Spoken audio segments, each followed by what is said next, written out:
te pasy bezpieczeństwa. Kapitan Revolut i cała załoga życzą Państwu przyjemnego lotu. Good afternoon, ladies and gentlemen. On behalf of Float Polish Airlines, Star Alliance and our partner airlines, I would like to welcome you aboard. My name is Agata Węsnicka. I have a pleasure being your person. Teraz Państwu, jak zapiąć i odpiąć pasy bezpieczeństwa. Prosimy o zamknięcie stolików i ustawienie oparć foteli w pozycji pionowej.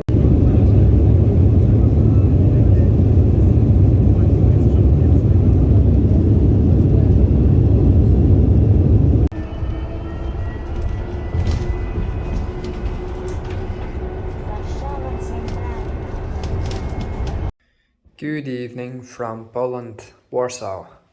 Warszawa, the beautiful capital of this cool country in Central Europe. I'm in the Safe Stay hostel, but I got a private room which costs about 60 euros a night. Pretty decent, all fine. Just checked in. Let's enjoy this city.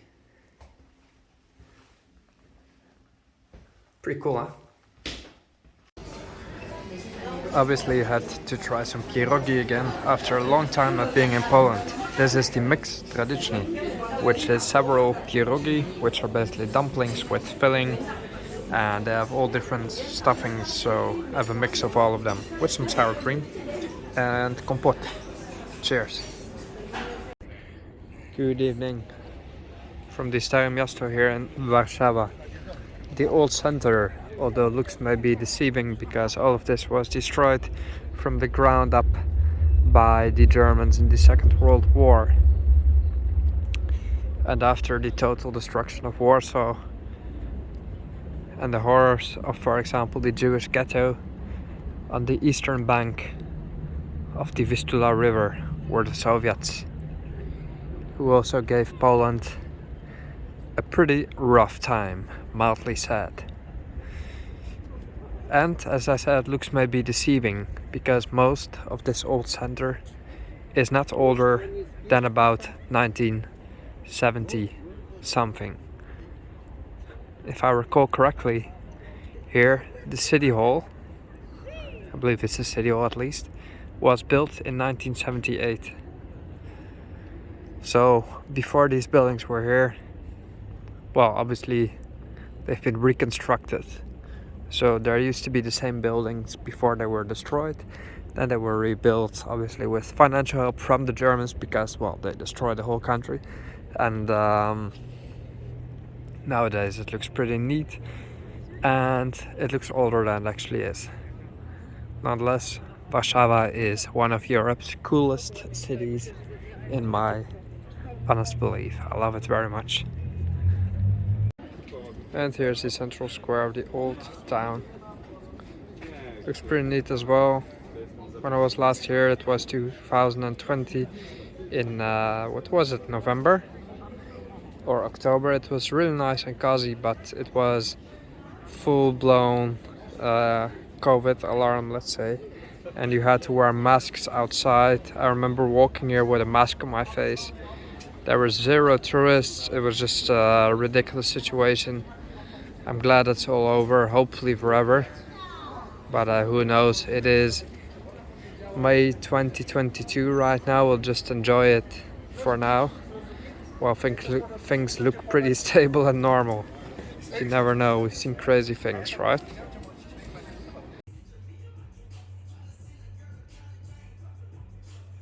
Good morning from beautiful Warsaw, Poland. I'm walking across the street called Nowy Świat, which is the new world here. A street in central Warsaw with pretty good, well-preserved architecture.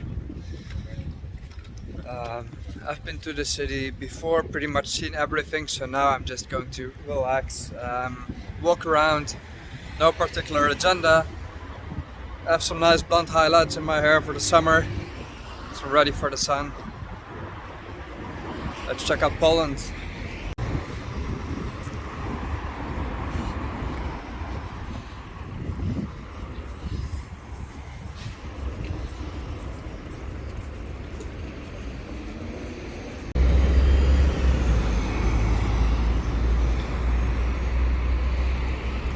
Walking by the old town here. I've seen everything already. Doesn't mean that it's not cool to be back. Like, it's just a gorgeous city. It's kind of warm already, even warmer than in Bulgaria, or at least warmer than in Sofia. So I'm in my shorts, summer outfit, enjoying the summer vibes.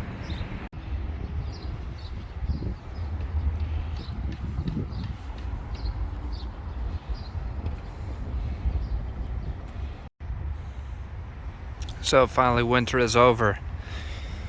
It took kind of long, but right now it's spring and actually almost summer of 2022.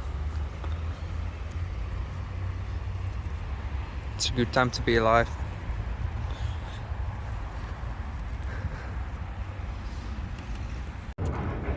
So this is basically the newest line of the Warsaw Metro, the red line, which goes from the left to the right bank of the Vistula River.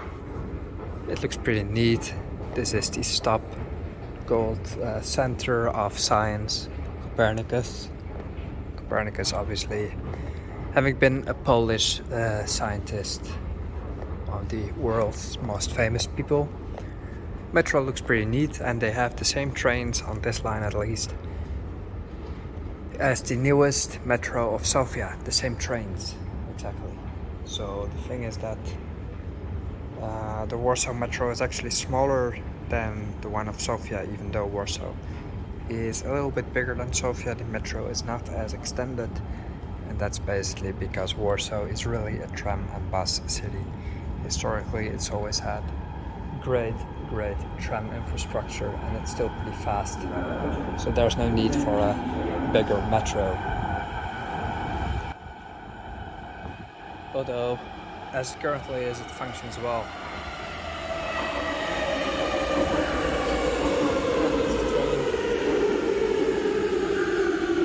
Same as in Sofia.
Right in the actual modern center, where there's some skyscrapers and the Palace of Culture in a beautiful Stalinist architecture right here, of which there are several towers in Moscow, exactly the same look.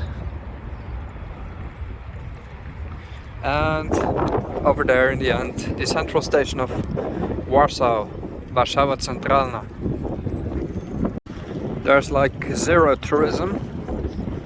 That's not only because it's not high season yet, but also because Warsaw is not very much on a tourist itinerary. You could say that Krakow is a lot more touristy, and here, well, it's up and coming. Like, right now it's pretty quiet. It doesn't have the same popularity as, for example, Prague does. Not even close. And that's a good thing, I guess. Nice mix of the communist flats right here and the new skyscrapers. There's the Tower of EY, Ernst and Young. All around, it's pretty much modern. No traces of the past, really, unless you know the history, because Warsaw is absolutely packed with Second World War history. It is the city of war, after all, and you'd have to do a tour to understand it all. The tours are absolutely fascinating.